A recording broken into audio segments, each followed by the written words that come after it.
Unlocking language. The meaning of corollary. Hello, dear viewers. Today we're going to explore a fascinating term that often pops up in English conversations and writing, the word corollary. Whether you're a seasoned English speaker or just starting to dive into this beautiful language, understanding such terms can greatly enhance your comprehension and expression. So, let's delve into what a corollary is and how you can use it effectively. Corollary is a noun that originally stems from mathematics, but it's also used in general language.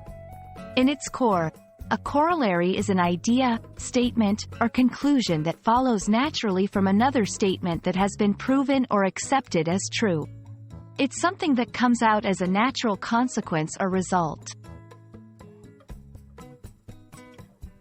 In mathematics, a corollary is a proposition that follows with little or no proof required from one previously proven. It's like a bonus finding that you get after solving a problem. Imagine solving a puzzle and finding out that solving one part unexpectedly helps you to solve another.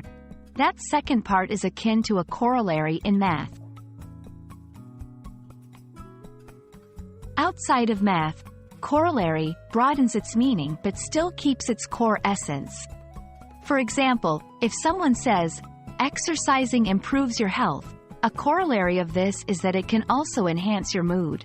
The second part is a corollary because it's a natural extension of the first statement. Let's put our knowledge into practice. Here are a few examples. The corollary of increased screen time is often reduced physical activity.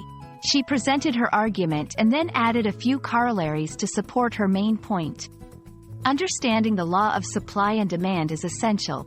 A corollary to this is that price changes can affect demand. And that wraps up our journey through the meaning and use of corollary. Remember, this term is all about connections and natural consequences, and it can be a powerful part of your English vocabulary. We hope this video has illuminated the concept for you, and we look forward to bringing you more enlightening language content. Keep practicing, and see you next time.